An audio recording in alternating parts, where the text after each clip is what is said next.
चिखलदरा प्रकरणातील ही कडक कारवाई या प्रकरणावर योग्य न्याय मिळवण्यासाठी एक महत्त्वाचा पाऊल ठरली आहे।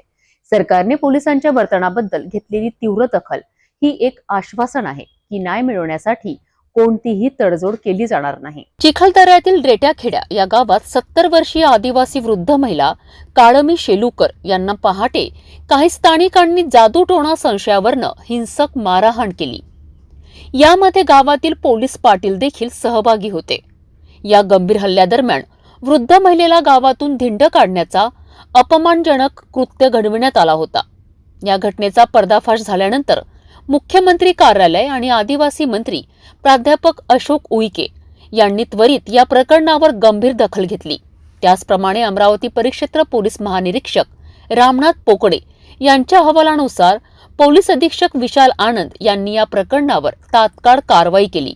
मागील 2 आठवड्यात पोलीस अधीक्षक विशाल आनंद यांनी चिखलदरा पोलीस निरीक्षक आणि संबंधित कर्मचारी यांना मुख्यालय अटॅच केले होते।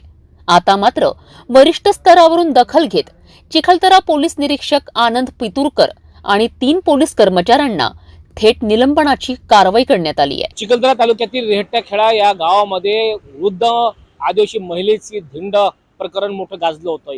याच प्रकरणाची दखल घेऊन पोलीस अधीक्षक विशाल आनंद यांनी संबंधित चिखलदरा पोलीस निरीक्षकासह अनेक काही कर्मचाऱ्यांना थेट हेडक्वार्टरला अटॅच केलं होतं।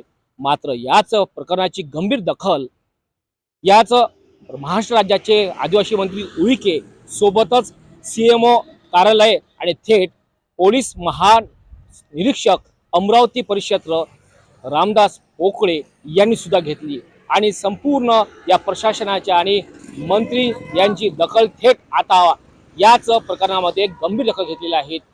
याच वृद्ध महिलेच्या धिंड प्रकरणात आता चिखलदरा पोलीस निरीक्षक सह 3 कर्मचाऱ्यांना थेट निलंबित करण्याचे आदेश धडकले। चिखलदरा पोलीस निरीक्षक सह 3 पोलीस कर्मचाऱ्यांना निलंबित करण्यात आलेले आहेत। याचाच परिणाम आता वरिष्ठ स्तरावर सुद्धा घेण्यात आलेला आहे। कॅमेरामन रोहित खळे सोबत मी अजय शृंगारे, पात्रा सिटी न्यूज, अमरावती।